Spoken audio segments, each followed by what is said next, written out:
Chapter 23. All Eyes on Atlanta. Zack set down his bag and gently lifted the soldier's head. He jerked back, moaned, and then shuddered. "Please, don't kill me, please." "Shh," whispered Zack. "Relax, I'm here to help." The NADF soldier looked at Zack's armband and relaxed, looking into Zack's eyes, puzzled. "You're a Sparrow? I thought we were fighting you guys." "You were fighting the RDF. The Sparrows don't have an army, at least not one with guns." "We're out here to help," Zack explained.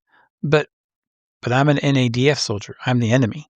"You're hurt. I'm here to help. That's what Sparrows do. We're all about helping people, and we really don't care whose uniform you have on." "I thought we were fighting you, and now you're helping me. I don't get it." "Shh," Zack said. "You got a couple of holes in you, but you'll live as long as you stop talking and let me patch you up and get you to the hospital."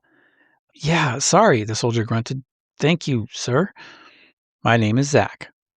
"My name is Jackson. I'm from Florida.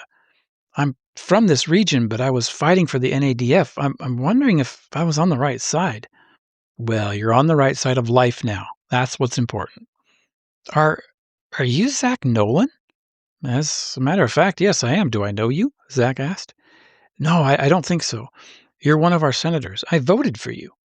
"I'm afraid I'm not doing much for you now, partner. The Senate has been suspended." "Are you kidding? You're saving my life."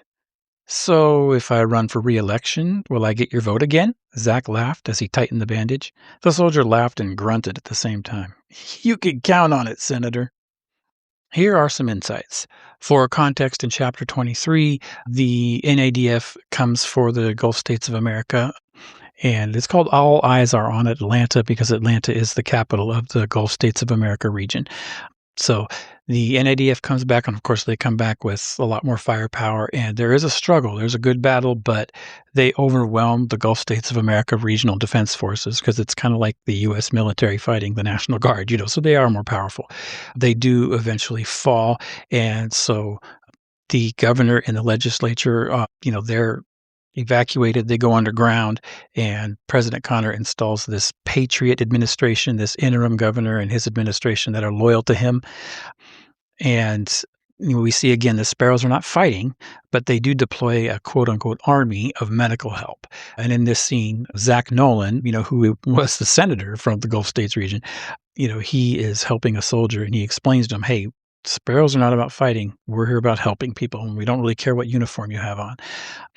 So NADF soldiers, especially the ones that get captured, they're getting treated well, and they're kind of seeing what's really happening on the ground. And what's happening is they're realizing, that they've really bought into propaganda, and that the aggressor is really President Connor and the New American Defense Forces, and they're fighting people who are just trying to defend democracy. Right now, Jude is still in detention, but he is not out of the picture. He's not going to be in detention forever. So we're going to see how he manages to get out and what happens, and we're going to see how many more regions are going to face the NADF and are going to fall and start having, Patriot administrations coming in, and we're going to see what the Sparrows can do to do anything besides just being medical help. Are they able to have any effect on this conflict? So, well, hang on for Chapter 24. Let's see what happens. There might be a turn. There might be something that happens that's more than just, one side fighting the other and seeing who wins. So hang on, and here we go.